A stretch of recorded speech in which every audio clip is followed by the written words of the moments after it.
Hi, I'm Bob Schrupp, physical therapist. Brad Heineck, physical therapist. And together we are the most famous physical therapists on the internet. In our opinion, of course, Bob. Brad, I can't believe we haven't done this video yet, but we need to do a video on an effective self-treatment for golfer's elbow. Golfer's elbow. Or medial epicondylitis for the That's non-lay even- person. All right, basically you're going to have pain on your inner elbow. Okay. That's what you're going to have. And Sure. quite often, this could be from doing the forehand smash in tennis. Sure. Forehead. And, or you could obviously get it from golf. Sure. You could actually get tennis elbow and golfer's elbow in golf. Sure, I believe it. Yeah. Well, the way you swing. Ah! I actually Funny, got this. I was working on a project one week and using a cordless drill and a lot of hand, and I don't do a lot of hand work during the week, and so I did so much. It's like, oh, and it's very tender. That's a very good example. A lot of gripping exercise Yeah. will do it because the muscle wad there actually does control that gripping. Right. So a lot of times you're going to have, let's say it's my right arm, you're going to have pain when you bring your wrist down like this, and if I give resistance, or if you go this way. Right. So anyway, the pain, we're going to show you one treatment you can do, and this is the most effective treatment you can do. We actually put a dot here. So quite often the pain is right in through here. Mm-hmm. You might feel it coming down even. And you're going to do cross fiber friction massage. Right. Cross fiber meaning across the fibers of the muscle. Right. So the muscles go from here, and actually the muscle belly is here, and then it goes back to the tendon here, and of course the tendons go through your carpal tunnel, and that then the rest Yeah, of we them can provide the motion of your, flexion. your Yep. hand and wrist. So what you're going to do is you can put one finger on top of another, or you can just put two next to each other.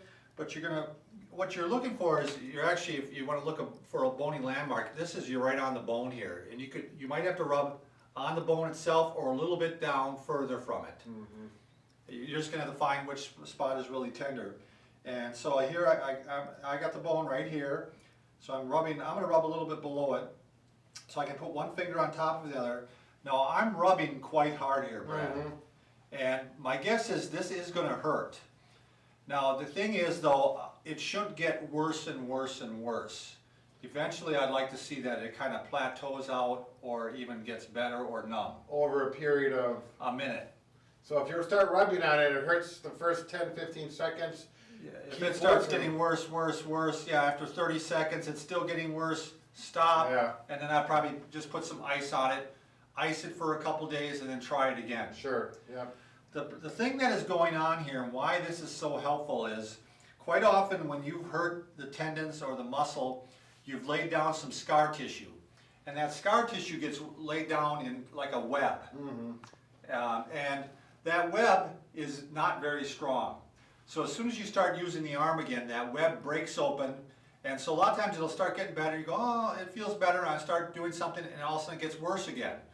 So you need to do the cross fiber friction massage over the muscle and the tendons so that that web becomes more interlocked like this and becomes stronger. Right, And actually you get more blood flowing to the area too. right, right. So you're going to actually break up the scar tissue is what you're going to do so that it'll heal strong. So now how long can you do this? You really can do it for 5 to 10 minutes, to be honest with you. Your fingers will wear out. Yeah. Yeah, your fingers will wear out before you can stop here. And you can do it every day or every other day, depending on your tolerance. If the skin starts to break down a little bit, you got to give. I've seen that happen. You got to give yourself a rest. But this is a real simple one to do, Brad. Right. Isn't it? I mean, you can be at your desk. I want your elbow straight. A pillow on here works really good. And you can see the dot here, so I'm rubbing right on that spot across the fibers, very deep, breaking up the scar tissue. And for some people, they can even rub it down in here a little bit too. Well, that can help loosen up those muscles. If they happen to be tight because they're protecting the injured area, a tight muscle is not going to be helpful at all. Right. So get that loosened up. This is very common in people 40 to 60 years of age, but yeah, I've seen it obviously younger. Sure. I mean, but how many sessions is it going to take? It can vary a lot. I've seen people get better in a couple of weeks. Right. And sometimes it can take 6 to 12 sessions even. So, but it often does get better if you. Oh yeah. yeah, it's one of those things if you've had it, cause these will last for months. I mean, when Yeah. I had mine, I didn't do this, but it wasn't bad and I could live, but it just continued to ache for quite And a the while. reason it keeps lasting for months is because there's scar tissue, and the scar tissue keeps breaking open, then it has to re-heal, Right. and then it breaks open again, then it re-heal, and it just keeps going in this cycle where you wanna break up the cycle and break up the scar Right. tissue. So, yeah, if you wanna get strong like Bull and have strong Popeye arms, And be able to hit the ball 300 yards, you're gonna have to get that pain under control, so better believe make it. sure you subscribe if you haven't already. yeah. You too, thanks.